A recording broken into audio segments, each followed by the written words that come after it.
Hi, my name is Steve. Thank you for coming today, Mr. Golding. It is my pleasure to be here today, Steve. I would like to ask a few questions for my project about Lord of the Flies. Certainly, ask away. Please make yourself comfortable. First off, when I read this novel, my favorite book, The Antics of the Boys on the Island, reminds me of the behavior of boys in my class. What is the universal message in your story? My purpose in writing this novel is to show the innate evil within man through the young boys on the island. I wish to portray the primitive characteristics of fear, anger, and evil which cause the unraveling of a society built on fragile morals and values. The universal message of the work is that evil is present in all, and the quest of power can cause the destruction of a society. Indeed. Power is the root of all evil.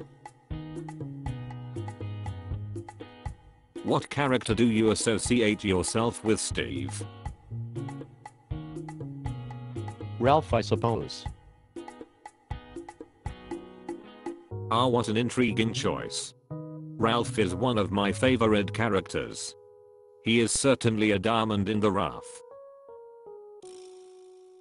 Mr. Golding, I always wondered, what's so special about Ralph? Why was he chosen as the leader? From his father in the Navy, Ralph learned the importance of discipline.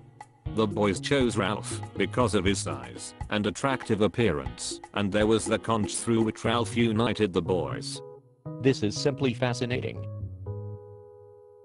Ha ha ha.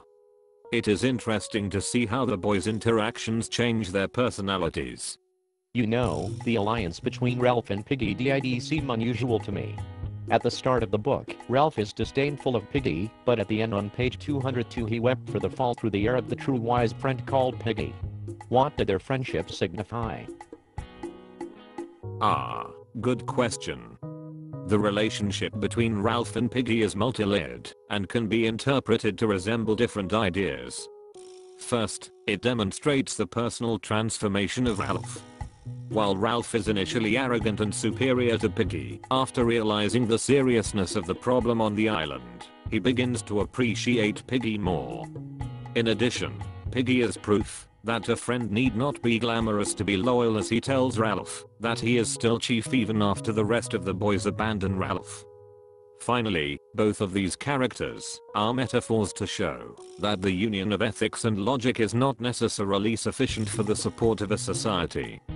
Piggy and Ralph lack the emotional aspect of leadership that Jack possesses. Speaking of Jack, I was wondering, how was his relationship with sidekick Roger different than Ralph and Piggy's alliance? Well, while Ralph and Piggy's alliance was founded on the basis of keeping the island society together, Jack used Roger, a boy who was known among the children as a terror, as a weapon of fear, to gain power for himself. So true. My friends and I were wondering what could cause children to commit such atrocities. In my psychology class we discussed the ego and superego as motives for one's actions. Ralph says on page 150 that smoke is more important than the pig, while all Jack can talk about is pig. Which type of motivation does each of these boys represent? Jack represents Freud's concept of it because he is interested in satisfying his immediate needs such as food and enjoyment, and solely of himself with no consideration for the reality of the situation. Ralph represents the ego. He can appreciate reality and lucks out for the needs of others as well as personal needs. While Ralph thinks about the smoke, an action that can lead to rescue, Jack obsesses over killing a pig and satisfying his immediate hunger and need for stimulation. I'm in complete agreement. My friend and I were discussing how these motivations lead to different stages of moral development. How would you characterize Ralph and Jack on the Kohlberg scale? Well, Ralph is all for discipline and following the rules. He expresses the need for an assembly, not for fun or cleverness, but to put things straight. This would put him at stage 4 in Kohlberg's scale. As we discussed earlier, Jack represents the id satisfying basic needs. He lives to hunt and feast and have fun. His thoughts of others hold little weight, and he is not compassionate. Jack would fall under stage 2 of Carlberg's stages. Very interesting. One more question. What do you want young readers to take out of your novel?